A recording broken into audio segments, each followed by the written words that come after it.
జై తెలుగుదేశం,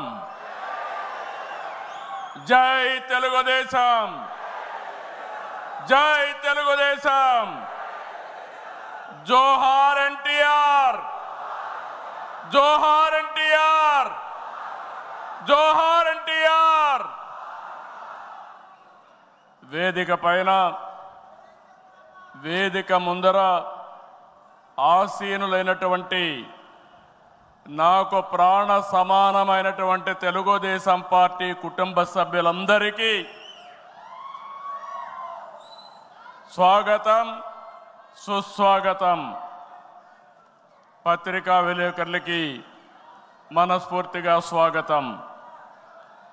దేశంలో అనేక రాజకీయ పార్టీలు ఉన్నాయి, కానీ మహానాడుల వేలాది మంది ప్రతినిధులతో మంచి చెడులు, విధానాలు, ఆలోచనలు చర్చించుకునే ఏకైక పార్టీ తెలుగుదేశం. ప్రతిపక్షంలో ఉన్న, అధికారంలో ఉన్న మహానాడు అంటే అదే జోరు, అదే హోరు. మీ ఉత్సాహం చూస్తే నా మనసు ఉప్పొంగుతా ఉందని చెప్పి తెలియజేస్తున్నా. రాయలసీమలో మహానాడు అంటే తిరుపతిగా ఉండేది. ఇప్పుడు తొలిసారి దేవుని కడపలో, అది కూడా కూటమి ప్రభుత్వం ఏర్పాటైన తర్వాత తొలి మహానాడు కడపలో ఏర్పాటు చేసుకుంటున్నాం. ఈరోజు కడప గడ్డపై జరుగుతున్న ఈ మహానాడు చూస్తే ఎన్నికలై ఏడాది జరుగుతున్నా మీలో ఆ కసి, ఉత్సాహం, ఉద్వేగం ఏమాత్రం తగ్గలేదు. నేను చాలా మహానాడు చూశాను. దగ్గర మనం చూస్తే 34 మహానాడులు మనం జరుపుకున్నాం. 2 మహానాడులు డిజిటల్గా జరిగాయి. అయితే ఈసారి కడపలో, దేవుని గడపలో జరిగే మహానాడు ఒక చరిత్ర సృష్టించబోతుంది. సువర్ణాక్షరాలతో ఆంధ్రదేశ రాష్ట్ర ఆర్థిక పరిస్థితి ఒక దశ దిశ నిర్దేశిస్తుందని చెప్పి తెలియజేసుకున్నా. ఈరోజు చల్లని వాతావరణం. అన్ని మహానాడులంటే చాలా వేడివేడిగా ఉండేది, ఎండలు ఎక్కువ ఉండేటివి. ఒక ప్రశాంతమైన వాతావరణంలో, ఆహ్లాదకరమైన వాతావరణంలో ఈరోజు కడపలో మహానాడు జరుగుతూ ఉంది. ఉమ్మడి కడప జిల్లాలో 10 స్థానాలకు గాను 7 స్థానాలు గెలిచాం. మన సత్తా చాటాం. ఈసారి ఇంకొంచెం కష్టపడితే 10కి 10 మనమే స్వీప్ చేస్తాం.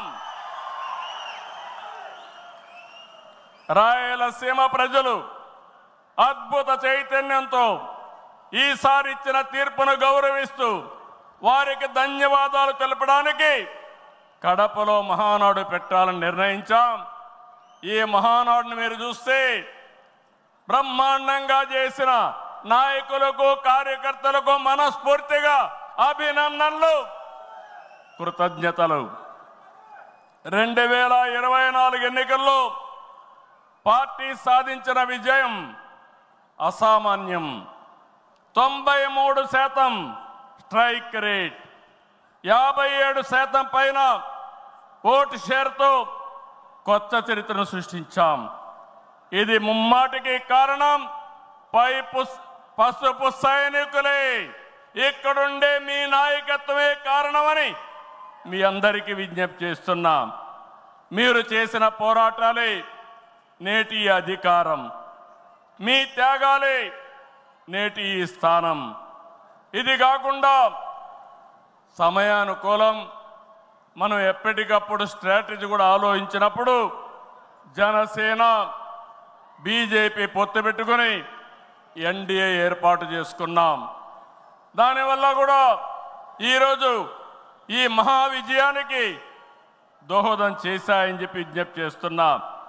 ఏమీ ఆశించకుండా దశాబ్దాలుగా ప్రతి గ్రామంలో జెండా మోస్తున్న కార్యకర్తల వలనే మనం ఇక్కడున్నాం.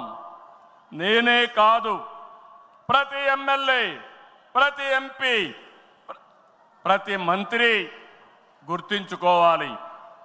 43 ఏళ్ల ప్రస్థానంలో దేశంలో ఏ పార్టీ ఎదుర్కొన్నటువంటి సంక్షోభాలు పార్టీ ఎదుర్కొన్నాం.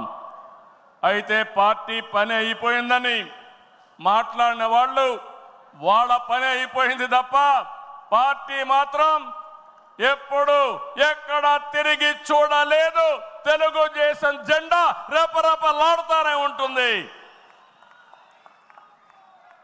నాటి ఎన్టీఆర్ చైతన్య రథం, నేను చేసిన వస్తున్న మీకోసం పాదయాత్ర, ఎన్నికల ముందు లోకేష్ చేసిన యువగళం వరకు కార్యకర్తల్లో అదే పోరాట స్ఫూర్తి.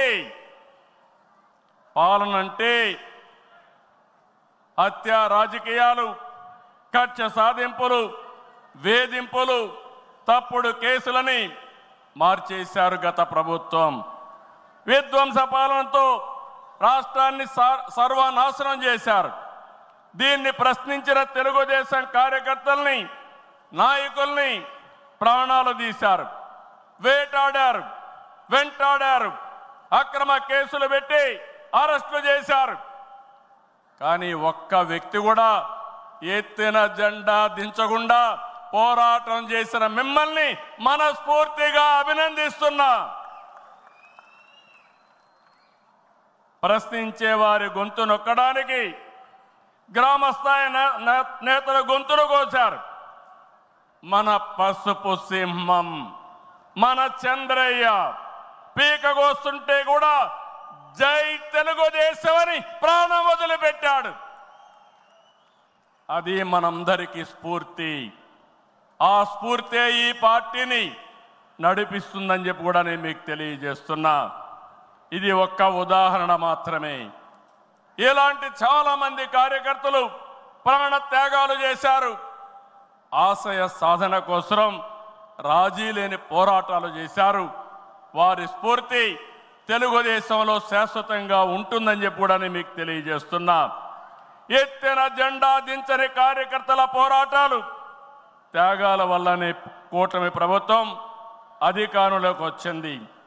మీ త్యాగాలకు మహానాడు వేదికగా శిరస్సు వంచి మీకు పాదాభివందనం చేస్తున్నాను.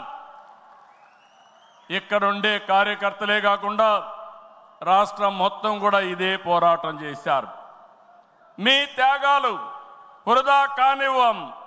కార్యకర్తల కష్టానికి గౌరవం, గుర్తింపు ఇస్తాం, సంక్షేమం చూపిస్తాం. ఈ రాష్ట్రాన్ని దశ దిశ మార్చే కార్యక్రమాలకు శ్రీకారం చుడతాం. దేశంలో అనేక పార్టీలు ఉన్నాయి.